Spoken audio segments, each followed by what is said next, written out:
Hi this is Prem. ఈ రోజు మనం మాట్లాడుకునే టాపిక్ చూస్తుంటే ఫ్రెండ్స్, మన గూగుల్ పే వాళ్ళు కొత్త అప్డేట్ అనేది తీసుకుని వచ్చిన అదేదో కాదు.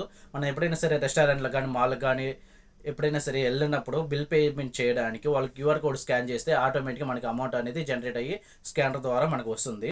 అదేవిధంగా మన గూగుల్ పేలో వాళ్ళు ఏంటంటే తీసుకుని వచ్చిన అప్డేట్, మనం క్యూఆర్ కోడ్ సెట్ చేసుకొని అమౌంట్ కూడా ముందే డిఫాల్ట్గా సెట్ చేసుకొని వేరే వాళ్ళకి పేమెంట్ చేయడానికి షేర్ చేసుకోవచ్చు ఫ్రెండ్స్. ఈ ప్రాసెస్ అనేది ఏ విధంగా చేయాలనేది ఫుల్గా ఈ వీడియోలో ఎక్స్ప్లెయిన్ చేస్తాను. ఎక్కడ కూడా స్కిప్ చేయకుండా చూడండి, అప్పుడే మీకు వీడియో అనేది ఫుల్గా అర్థమవుతుంది. ఇంకెందుకు ఆలస్యం, వీడియోలోకి వెళ్ళే ముందు మన ఛానల్ ఎవరైనా కొత్తగా చూసినట్టే వెళ్ళి సబ్స్క్రైబ్ చేసుకుని అలా పెట్టిన వల్ల బెల్ ఐకాన్కి ఆల్ నోటిఫికేషన్ ఖచ్చితంగా చేసుకుని ఫ్రెండ్స్. సబ్స్క్రైబ్ చేసుకున్న వాళ్ళు లైక్ చేసుకోవడం మాత్రం మర్చిపోతుంది ఫ్రెండ్స్. ఇంకెందుకు ఆలస్యం, వీడియోలోకి వెళ్ళిపోతామా.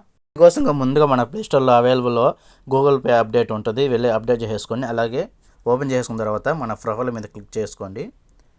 కొంచెం పైకి స్క్రోల్ చేస్తే క్యూఆర్ కోడ్ అని ఉంటుంది, దాని మీద ట్యాప్ చేసుకోండి. ఇప్పుడు చూడండి, పైన 3 డాట్స్ క్లిక్ చేసుకుంటే సెట్ అమౌంట్ అనే ఆప్షన్ వస్తుంది, దాని మీద క్లిక్ చేసుకోండి. ఇక్కడ మనము వాళ్ళకి ఎంత అమౌంట్ అయితే పంపించాలనుకుంటామో అంత అమౌంట్ని ఇక్కడ ఎంటర్ చేసుకొని ఓకే మీద క్లిక్ చేసుకోండి. ఇప్పుడు ఈ క్యూఆర్ కోడ్ అనేది ఇక్కడ నుంచి డౌన్లోడ్ చేసుకోవచ్చు, లేదా ఇక్కడ నుంచి డైరెక్ట్గా షేర్ చేసుకోవచ్చు ఫ్రెండ్స్. ఎంతో సింపుల్గా డిఫాల్ట్గా అమౌంట్ సెట్ చేసి క్యూఆర్ కోడ్ ఏ విధంగా షేర్ చేయాలో తెలుసుకున్నారు కదా.